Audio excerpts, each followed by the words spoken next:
जयपाल सिंह मुंडा जो आईएएस की परीक्षा पास कर दिए थे, जिससे डीएम बनते थे और हॉकी खेलते थे, भारत की जो राष्ट्रीय टीम थी उसके सदस्य थे जो ओलंपिक खेलने गई।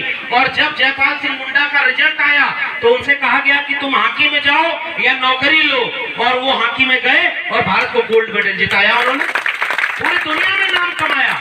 और जब जयपाल सिंह मुंडा लौट कर आए तो पूरे झारखंड छत्तीसगढ़ का जो जंगल का इलाका है उसमें उन्होंने जल जंगल जमीन की लड़ाई लड़ी थी।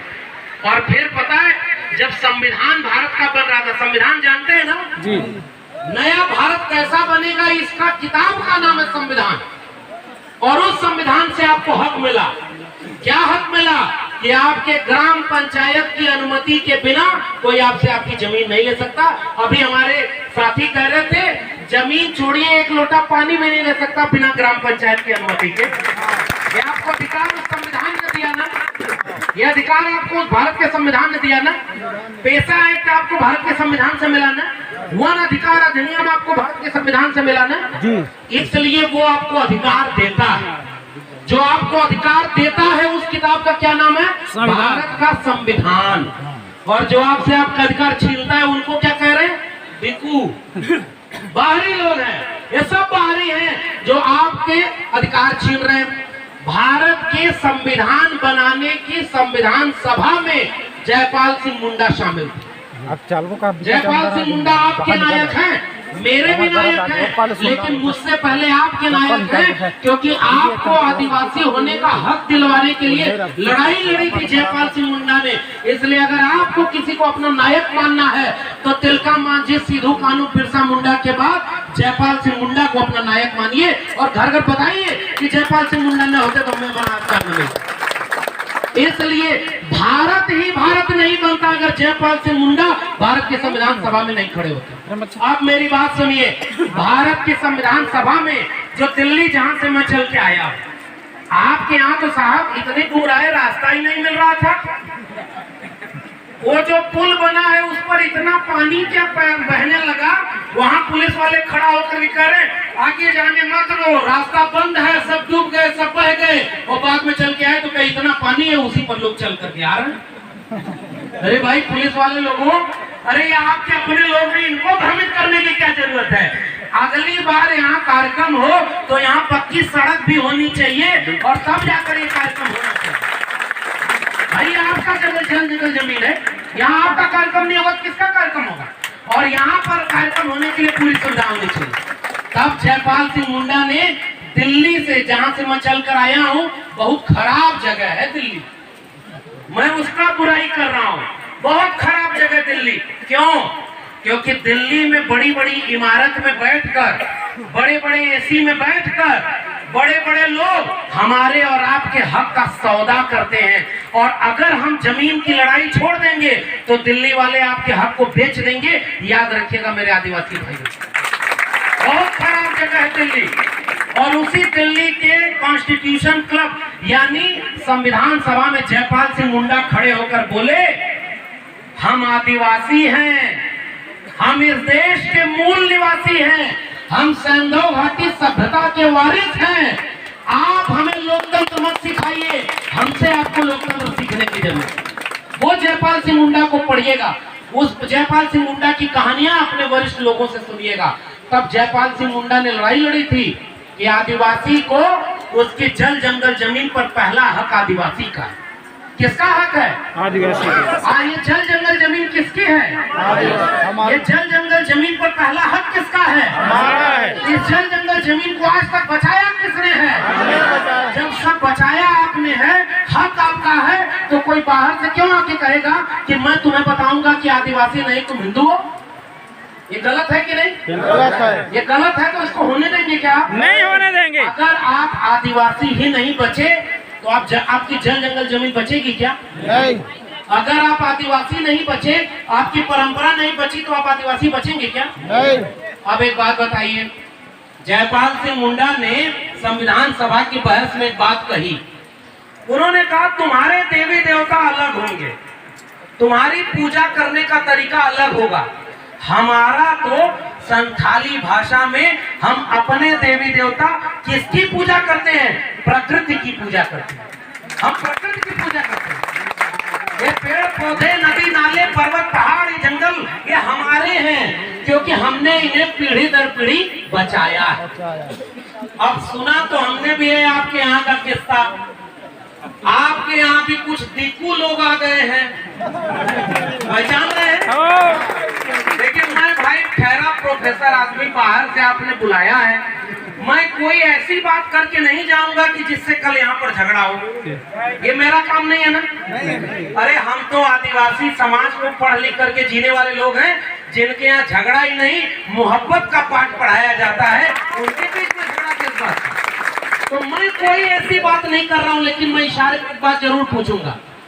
ये जब पूरा जल जंगल जमीन आपका है, तो यहाँ आप अपना रीति रिवाज कैसे मनाएंगे? ये कौन तय करेगा? हम तय करेंगे। कौन तय करेगा कि आप तय करेंगे? हम तय करेंगे। आपकी पूजा कैसे होगी? कोई और कैसे तय करेगा? कौन तय करेगा? हम तय करेंगे। आपका अधिकार क्या है? आपकी लड़ाई क्या है? ये कौन बताएगा? हम बताएंगे। अपना नेता किसी और को मत होने दीजिए। बिल्कुल सर। अब लड़ाई किस बात की है? पहली लड़ाई साथियों, ज्यादा वक्त नहीं लूंगा क्योंकि भीगते हुए आप लोग सुन रहे हैं। ये आपका जज्बा बताता है कि इस देश से आदिवासियों को न तो कभी पहले कोई हरा पाया, न आज हरा पाया है, न आने वाले कल में कोई हरा पाया, लेकिन खतरा बढ़ गया है। मैं आपको चेताने आया हूं मेरे साथियों, भाइयों, माताओं, बहनों, बहुत खतरा बढ़ गया है। खतरा क्या बढ़ा है पता है? जंगल में लकड़ी काटने के लिए कुल्हाड़ी का इस्तेमाल होता है ना। हाँ। कुल्हाड़ी के हथी किसकी लगी होती है? लकड़ी की। आप तो जानते हैं, आप तो कुल्हाड़ी आपका पूजा करने वाला अस्त्र है ना। हाँ। एक बार क्या हुआ साहब, जब संविधान सभा में कहा गया कि जो तीर तलवार है ये सब पाबंदी लगा दी जाए, इसको कोई इस्तेमाल नहीं करेगा। जयपाल सिंह मुंडा खड़े होकर के कहे कि ये तीर और कमान हम आदिवासियों की पहचान है, तुम्हारे लिए ये हथियार होगा, हमारे लिए पूजा करने की चीज है, इस पर पाबंदी नहीं लगी। और आज भी आदिवासियों की तीर कमान से छेड़खानी नहीं होती। तो उसी संविधान में जब ये अधिकार आपको दे दिया कि आपकी जल जंगल जमीन बिना आपसे पूछे कोई बेच और खरीद नहीं सकता, ये पता है कि नहीं आपको? पता है सर। आपकी जल जंगल जमीन आपकी है ना। कुछ लोग हैं जो आज ये बात कह रहे हैं कि हम आपका विकास करेंगे, आपकी जल जंगल जमीन हमको दे दो। असली खतरा यही है ना। मैं अभी जिस फ्लाइट से आया हूँ और जिस दिल्ली से आया हूँ, मैं एक कहानी सुना रहा हूँ। मेरी कहानी सुनिए छत्तीसगढ़ के लोगों। आपके इलाके में थोड़ी दूर पर बस्तर है ना, गोमपाड़, वहां एक जगह है। 17 आदिवासियों को आज से 13 साल पहले इस राष्ट्र और राज्य की पुलिस और सेना ने मिलकर मार दिया। पता है कि नहीं आपको? पता है। बस्तर के गोमपाड़ में उनको मार दिया। और जब उनकी लड़ाई सुप्रीम कोर्ट तक लड़ने के लिए आदिवासी गए, तो अभी इसी महीने क्या फैसला आया सुप्रीम कोर्ट से पता है? नहीं। उसमें ये फैसला आया है कि आदिवासियों को किसी ने नहीं मारा, अपने आप मर गए। और दोषी कौन है? जो उनके न्याय का हक मांगने के लिए मुकदमा किया, उन्हीं के ऊपर 5 लाख रुपए का जुर्माना लगा। ये पता है कि नहीं? पता है। ये मैं बता रहा हूँ, फिर से जानिए। अगर ये देश भी आदिवासी का है, तो वो 17 लोगों को मारने वाले कौन लोग थे भाई? एक लड़का है, मैं दिल्ली विश्वविद्यालय से आया हूँ, और परसों एक कार्यक्रम वहाँ हुआ था। केवल जश्न मनाना, आदिवासी दिवस मनाना नहीं है साथियों। आप और हम तो जश्न मना ले रहे हैं। कल को ये जल जंगल जमीन नहीं बची, तो 50 साल बाद आपकी आने वाली पीढ़ी आपसे पूछेगी कि मेरे पिता और माता या बड़े भाइयों, तुम्हारे सामने मेरी जल जंगल जमीन छीनी जा रही थी, तुम क्या कर रहे थे? तो आप कहेंगे कि हम विश्व आदिवासी दिवस मना रहे थे। नहीं। ये सवाल का जवाब दे पाएंगे उनको? आप उनसे आंख मिला पाएंगे? नहीं। वो बच्चे आपको माफ करेंगे? नहीं। अरे हमारे पहले तिलका मांझी, सिद्धू कान्हू, बिरसा मुंडा, जयपाल सिंह मुंडा की इतिहास था, तो ये जल जंगल जमीन आपका था। 50 साल बाद अगर यही रहा, ये जल जंगल जमीन बेच दिया, तो आप अपने बच्चों को क्या दे के जाएंगे? आप उनको देने के लिए कुछ बचेगा? कि किस बात के आदिवासी वो होंगे? नंबर 1 बात यही आपसे गुजारिश करने आया हूं। आपसे कहा जा रहा है कि हम आपका विकास करने आए हैं, लेकिन आपसे आपकी जल जंगल जमीन छीनी जा रही है। छीनी जा रही है कि नहीं, सही से बताइए। छीनी जा रही है। सेलगेर का एक जंगल है ना, हसदेव का एक जंगल है, हाँ उधर आंध्रा से लेकर के महाराष्ट्र तक चले जाइए, वहां भी जंगल है। हाँ राजस्थान में भी आदिवासी है। आपका रिश्ता राजस्थान वाले आदिवासी से है कि नहीं है? है कि नहीं? है। जोर से बोलिए। है। आंध्रा के आदिवासी से है कि नहीं? है। तमिलनाडु के आदिवासी से है कि नहीं? है। मध्य प्रदेश के आदिवासी से है कि नहीं? है। झारखंड के आदिवासी से है कि नहीं? है। एक तीर एक कमान। इसलिए पहला खतरा मैं आपको बताने आया हूँ, आदिवासी को आदिवासी से लड़ाया जा रहा है। सच है कि नहीं? बिल्कुल सही है। जंगल काटने के लिए कुल्हाड़ी का इस्तेमाल होता है। मेरा किस्सा सुनिए। उस कुल्हाड़ी से जब जंगल को काटा जा रहा था तो लकड़ियों ने विद्रोह कर दिया। किसने? जंगल की लकड़ियों ने। तो जो कुल्हाड़ी चला रहा था उसने उस लकड़ियों से क्या जाकर कहा पता है? तुम इस कुल्हाड़ी का विरोध क्यों कर रहे हो?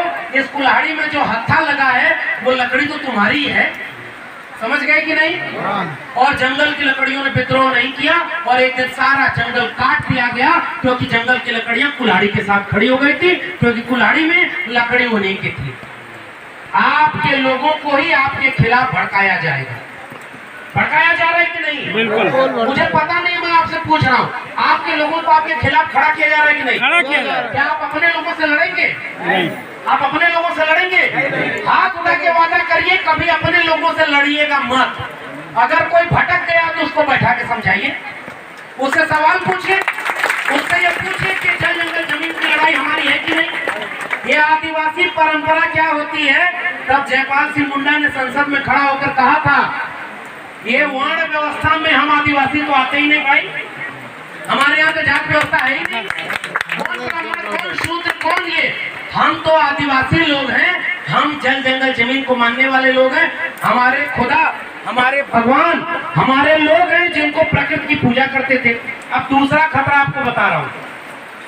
सड़क बनाने के नाम पर, सड़क बनाने के नाम पर बस्तर में पुलिस की कैंप बनाया जा रहा है, पता है कि नहीं? आप बताइए आदिवासी को किस चीज की जरूरत है? आपकी मांग क्या है? मैं आपसे पूछता हूँ, आदिवासी को किस चीज की जरूरत है? स्कूल की जरूरत है कि नहीं? बिल्कुल है। शिक्षा की सबसे पहली जरूरत है, शिक्षा का है। शिक्षा चाहिए कि नहीं? चाहिए। आप रोजगार की जरूरत है। चाहिए। अगर आपको भूख लगी है, आप मुझे एक कहानी बताइए। अगर आपको भूख लगी है, आप, एक बच्चा अपने माँ बाप से कहता है कि हमको भूख लगी है, खाना दो, और उसके माँ बाप उससे कहें कि चलो तुमको फुटबॉल खिला के ले आते हैं, तो बच्चा जाएगा? नहीं जाएगा। बच्चा जाएगा? नहीं जाएगा। बच्चा रोएगा कि नहीं? रोएगा। लगी है भूख खाने की और तुम फुटबॉल खिलाने ले जा रहे हो। हमको चाहिए जल जंगल जमीन और तुम सड़क बना रहे हो। समझ गए कि नहीं? जी। हमको चाहिए हमारी संपत्ति और हमको चाहिए स्कूल, और तुम वहाँ पुलिस कैंप बना रहे हो। पुलिस कैंप चाहिए कि स्कूल चाहिए? स्कूल। स्कूल चाहिए कि नहीं? चाहिए। शिक्षा चाहिए कि नहीं? चाहिए। आदिवासी की लड़ाई शिक्षा की है ना? जी। जो धर्म और के नाम पर लड़ाने आए उससे पूछिएगा कि मेरे बच्चों की शिक्षा कहाँ है। यही लड़ाई है ना मेरे हिसाब से। मैं भाई प्रोफेसर आदमी हूँ, बाहर से आया हूँ, मैं जानता हूँ कि शिक्षा की अहमियत क्या होती है। और तब जयपाल सिंह मुंडा ने कहा था, अब तीर और कमान को कलम और किताब से तकदीर बदल देना है, तब आदिवासियों का कल्याण होगा। आज आपके हाथ से कलम, किताब, तीर, तलवार सब छीना जा रहा है। ये सबसे बड़ा संकट है। अब दूसरी बात बताइए, हमारे यहाँ एक कहावत चलती है, हमारे यहाँ एक कहावत है भोजपुरी में। एक बार क्या हुआ कि एक बच्चा था, वो मांग रहा था कि हमको लड्डू दे दो, और माँ उसका चप्पल, जो पैंट का नाड़ा होता है, उसको ढीला कर दिया। अब वो किस बारे में परेशान है पूरे दिन कि हमारा पैंट सरक न जाए। आदिवासी मांग रहे हैं कुछ और उनको दिया जा रहा है कुछ और। ये सवाल है कि नहीं? अब दूसरी बात, सरकार किसी की भी हो, नेतागिरी पर हमें कोई बात नहीं करनी। अगर इस जंगल को खोद दिया जाएगा, पेड़ काट दिया जाएगा, तो यहाँ क्या बचेगा? जंगल बचेगा नहीं। ये पहाड़ बचेंगे नहीं। जब पहाड़ और जंगल नहीं बचेंगे तो ये आदिवासी बचेंगे। जब आदिवासी नहीं बचे पृथ्वी नहीं बची तो इंसान बचेंगे क्या? नहीं। ये बाकी हम जैसे लोगों को आपको समझाने की जरूरत है कि आदिवासियों को बचाओ अगर इस दुनिया में इंसान को बचाना है। बात समझिए इसको, इंसान को अगर बचाना है तो आदिवासी को बचाना है, और आदिवासी को बचाना है तो आदिवासियत की बचाओ। मैं ओबीसी समाज से आता हूँ। हमारे यहाँ भी खेती किसानी की परंपरा चलती है। गेहूं बोया जाता है तो गीत गाते हैं, धान रोपा जाता है तो गीत गाते हैं, फसल की कटाई होती है तो गीत गाते हैं, फसल की पूजा होती है। आपके यहाँ भी यही सब होता है ना? बिल्कुल। आपके यहाँ भी गीत गाते हैं ना? बिल्कुल। आपके यहाँ भी अनाज की पूजा करते हैं ना? बिल्कुल। आपके यहाँ भी पेड़ पत्तों की पूजा करते हैं ना? तो हम और आप एक हुए कि नहीं हुए? बिल्कुल। ये ओबीसी और आदिवासी एक हुए कि नहीं हुए? बिल्कुल। ये दलित समाज के लोग भी यहाँ बैठे होंगे।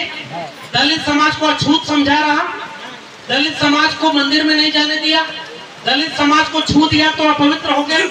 तो दलित समाज भी कहा कि हमारा भी परंपरा वो नहीं है और वो हम भी प्रकृति की पूजा करने वाले लोग हैं। तो दलित पिछड़ा आदिवासी तीनों एक हो गए कि नहीं? बिल्कुल। आपको लड़ाने वाले लोग आएंगे और आपसे कहेंगे कि तुम आदिवासी नहीं हो, हिंदू हो। तो आपसे पूछिएगा उनसे, अगर आदिवासी भी हिंदू था तो हमारी शिक्षा कहाँ है, हमारे प्रोफेसर कहाँ है, हमारी जल जंगल जमीन पर हिस्सेदारी कहाँ है? अब एक तीसरी घटना सुना रहा हूँ। 2019 की बात है, बहुत वरिष्ठ लोग बैठे हुए हैं। सुप्रीम कोर्ट से एक फरमान आया था, पता है कि आपको कागज दिखाना होगा कि ये जल जंगल जमीन आपकी है।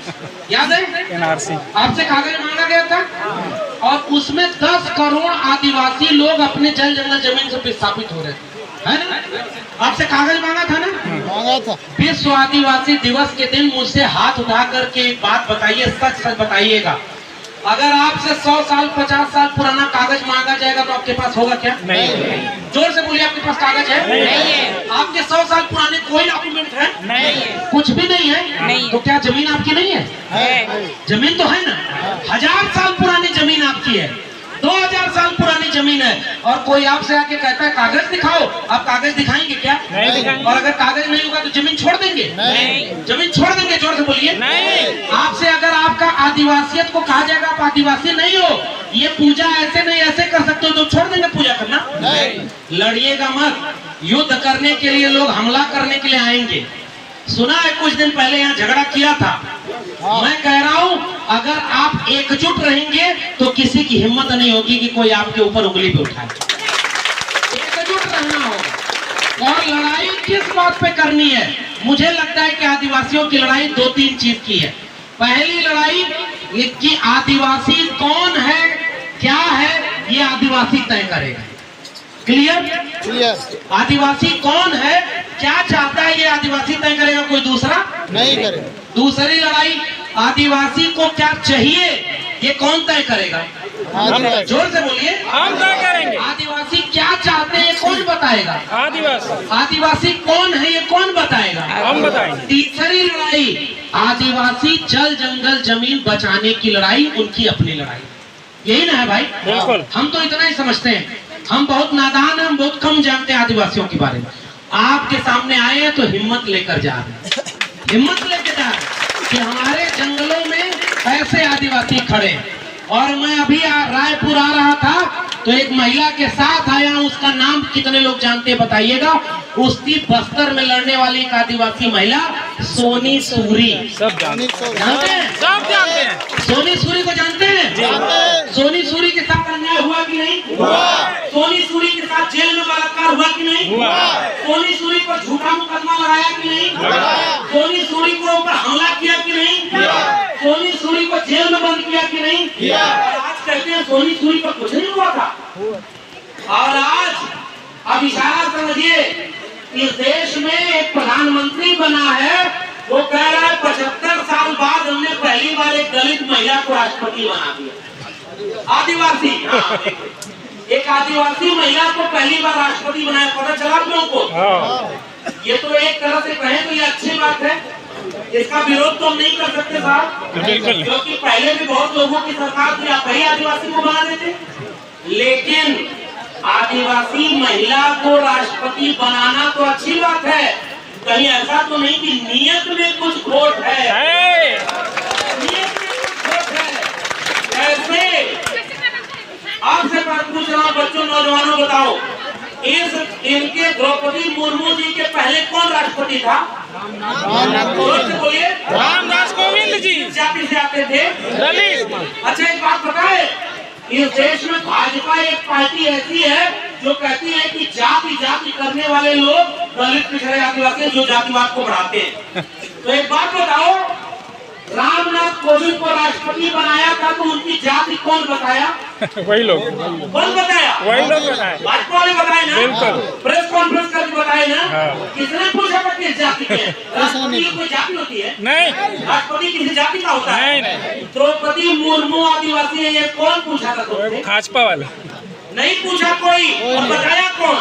भाजपा वाले। इसका मतलब कि वो सब बहुत जातिवादी लोग हैं, धोखा देते हैं। अब उदाहरण दे रहा हूँ, सुनो आदिवासी समाज के लोगों, मैंने पहले भी कहा था, इस देश की बड़ी बड़ी राजधानियों में आपके पुरखों के हाथ से बनाए हुए ईंट, बालू, सीमेंट से बड़ी बड़ी जो इमारत खड़ी हुई है ना, वहाँ आपके बच्चों के भविष्य को बेचा जाता है। इसलिए उस दिल्ली के खिलाफ सजग रहना। आपके बच्चों को बर्बाद किया जा रहा है वहाँ पर। कैसे? रामनाथ कोविंद दलित थे, रामनाथ कोविंद दलित थे, और दलितों जैसे आपके यहाँ एक पेशा एक है ना सर, आपके यहाँ वन अधिकार अधिनियम है ना, बिना आदिवासियों की ग्राम पंचायत में कोई जमीन नहीं छीन सकता, नहीं छीन सकता। आपके यहाँ कोई पेड़ नहीं काट सकता, ये आपको हक मिला है ना। अनुसूची 5 में शामिल है ना, उसमें संशोधन भी कोई नहीं कर सकता है, नहीं कर सकता। ये सब कौन बना के गया? भारत का संविधान। ऐसे ही दलितों के लिए एक कानून बना था, SC/ST atrocity prevention act. Hindi में बता रहा हूँ, पहले अभी सोनी सूरी का बात कर रहा था ना मैं, सोनी सूरी का मैंने अपने चैनल पर इंटरव्यू लिया है। कभी मौका मिले, मुझे पता नहीं ये बात यहाँ कहनी चाहिए कि नहीं, मंच पर बहुत वरिष्ठ लोग बैठे हैं, कि मेरा YouTube चैनल देखिए। अरे जिनके यहाँ आने के लिए सड़क तक 75 साल में नहीं बनी, वो YouTube चैनल कैसे देखेंगे? मैं तो शर्म कर रहा हूँ, कैसे YouTube चैनल से देखेंगे? इस देश में वहाँ एक प्रधानमंत्री बैठ के कहता है डिजिटल इंडिया हो गया। आपके यहाँ कोई स्कूल है ढंग का क्या? कोई ATM है क्या? कोई बैंक है क्या? इस बात का डिजिटल इंडिया हो गया भाई। डिजिटल इंडिया किसके लिए हुआ है पता है? अंबानी और अडानी के लिए। अंबानी और अडानी कौन है पता है? हाँ पता है।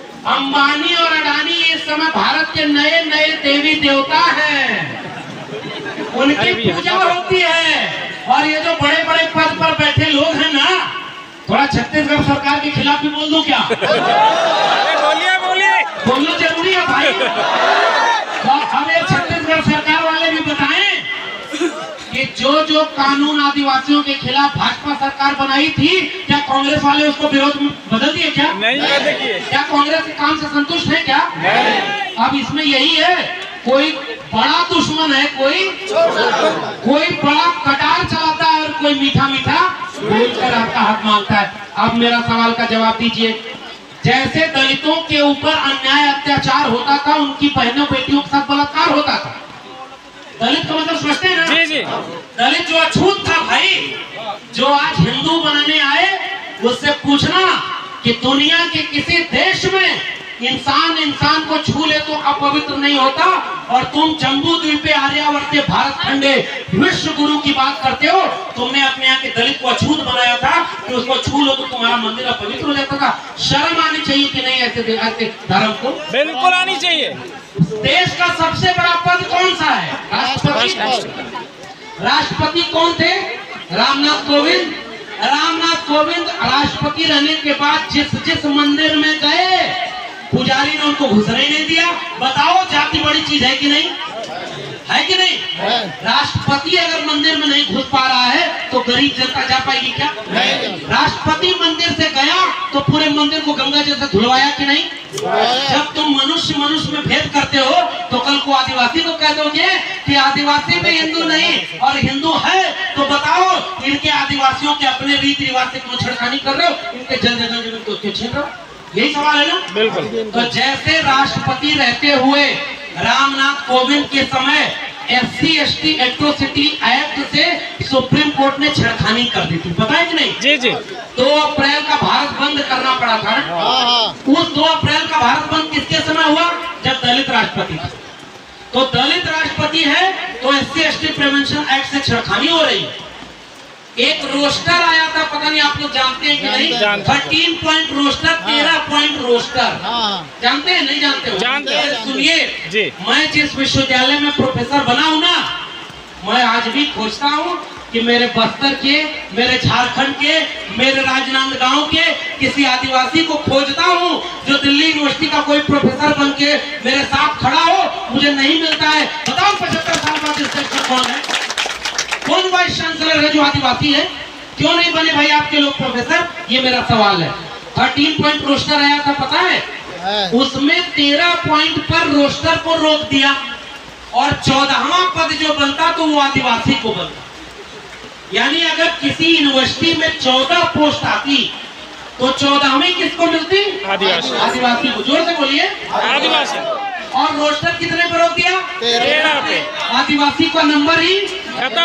बताओ किसके कार्यकाल में हुआ था? 5 मार्च का भारत बंद करना पड़ा ताकि इस देश के बड़े बड़े विश्वविद्यालयों में आदिवासी भी प्रोफेसर बने, आदिवासी भी वाइस चांसलर बने, आदिवासी भी पढ़ लिख करके देश चलाएं। वो काम नहीं हुआ। तो जैसे रामनाथ कोविंद के राष्ट्रपति रहते दलितों के खिलाफ सारा काम हुआ। मुझे डर है कि द्रौपदी मुर्मू को राष्ट्रपति बना के कहीं जल जंगल जमीन को अंबानी और अडानी के हाथों बेचा तो नहीं जाएगा? बेच दिया जाएगा। जोर से बोलिए, आपको क्या लगता है? सही कह रहे हैं। आपको क्या लगता है, बेचा जाएगा? बेचा जाएगा। आपको क्या लगता है, खतरा है? जोर से बोलिए, खतरा है कि नहीं? राष्ट्रपति बनने से आपका लाभ नहीं होगा ना? नहीं। आपका लाभ किसमें है? हमारे जल जंगल जमीन का हक पाने में। इतना ही मेरी बात है साथियों। मैं केवल आपसे गुजारिश करने आया हूँ, लड़वाने वाले आजकल बहरूपिये आ गए हैं, बहरूपिये आ गए हैं। आपके यहाँ भी कोई आया है, मैं उसका नाम और नहीं लूंगा, जानता सब हूँ, सब जानता हूँ कौन कहाँ से आया है और क्या कर रहा है। मैं एक चुटकुला सुना रहा हूँ, सुनिए। 2-3 चुटकुला है, बारिश भी तेज हो रही है, बस बात खत्म करूंगा। हमारे नहीं, हमको कोई दिक्कत नहीं है। अच्छा, और बोले? जी बिल्कुल, ये बात होनी शाम तक सुनेंगे आपको। एक तीर एक कमान।